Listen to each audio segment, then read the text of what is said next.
Yang pertama, pertempuran Medan Area. Latar belakang dari pertempuran ini adalah pasukan Sekutu dan Nika mempersenjatai para tawanan perang yang sudah dibebaskan dan membentuk batalion Kanil Medan. Gubernur Sumatera Utara, Teuku Muhammad Hasan, TKR, dan Barisan Pemuda Indonesia yang dipimpin Ahmad Tahir. Seorang penghuni hotel di Jalan Bali, Medan menginjak-injak lencana merah putih pemilik Pemuda Indonesia. Selanjutnya kita akan membahas jalannya pertempuran. Yang pertama, pada tanggal 1 Desember 1945. Pasukan Sekutu memasang papan Fixed Boundaries Medan Area atau batas resmi wilayah Medan.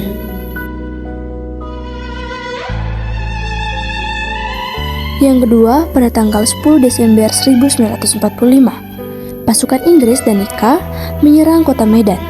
Pemerintah Republik Indonesia di kota Medan mulai terdesak dan terpaksa pindah ke Pematang Siantar.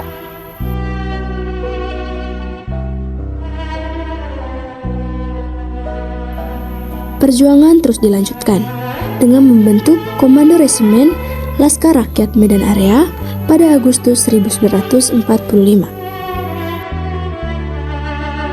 Yang kedua, pertempuran Ambarawa.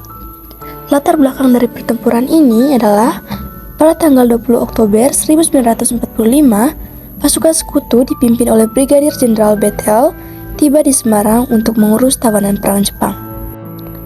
Pasukan Nika yang membonceng pasukan Sekutu mempersenjatai para tawanan perang Jepang. Selanjutnya, kita akan membahas jalannya pertempuran ini. Pada tanggal 26 Oktober 1945, pertempuran terjadi antara pasukan Sekutu dengan Tentara Keamanan Rakyat. Pada 2 November 1945, Presiden Soekarno tiba di Magelang dan segera melakukan perundingan dengan Brigadir Jenderal Bethel untuk menghentikan pertempuran. Terjadi kesepakatan antara Presiden Soekarno dengan Brigadir Jenderal Bethel.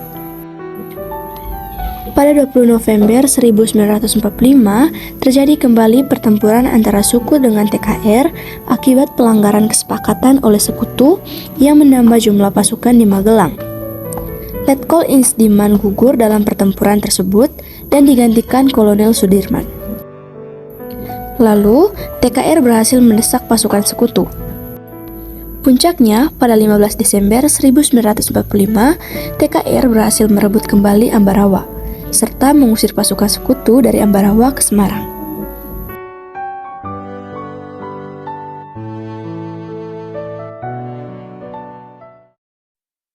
Yang ketiga, pertempuran Surabaya. Dengan latar belakang, pada tanggal 25 Oktober 1945, pasukan Sekutu mendarat di Surabaya di bawah pimpinan Brigadir Jenderal A.W.S. Malabi dengan tugas utama melepaskan para tawanan perang Jepang. Pasukan Sekutu menyebarkan pamflet yang meminta agar rakyat Surabaya menyerahkan senjata yang telah dirampas dari pasukan Jepang. Jalannya pertempuran. Pada tanggal 27 Oktober 1945, pasukan Sekutu merebut instansi-instansi penting. Pada tanggal 28 Oktober 1945, para pemuda melakukan serangan balik dan berhasil merebut instansi-instansi penting tersebut. Pada tanggal 30 Oktober 1945, Brigadir A.W.S. Malabi yang sedang berpatroli menggunakan mobil Big tertembak hingga tewas. Sekutu mengeluarkan ultimatum agar rakyat Surabaya menyerah tanpa syarat. Bung Tomo berpidato dengan semangat berapi-api membakar semangat juang TKR dan rakyat Indonesia. Pertempuran berlangsung selama 3 minggu. Meskipun banyak korban jiwa, tetapi kota Surabaya berhasil dipertahankan. Selanjutnya, peristiwa Merah Putih di Manado.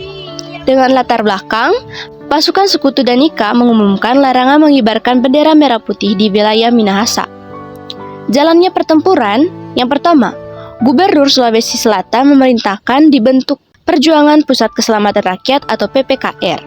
Ia juga memprakarsai penyampaian petisi yang sudah ditandatangani 50 orang berisi pernyataan dukungan rakyat terhadap kemerdekaan Indonesia.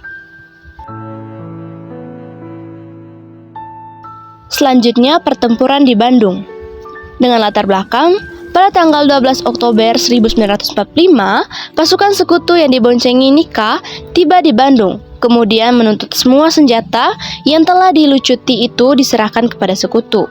Jalannya pertempuran, pada tanggal 21 November 1945, TKR dan para laskar perjuangan melakukan serangan di Hotel Hofmann dan Hotel Prager. Sekutu mengultimatum agar Bandung Utara segera dikosongkan dari penduduk Indonesia, termasuk TKR. Pada tanggal 23 Maret 1946, Sekutu kembali mengeluarkan ultimatum, TKR mengeluarkan strategi bumi hangus. Bandung Selatan akhirnya berhasil dikosongkan dari penduduk dan TRI, sementara kota Bandung masih menjadi lautan api.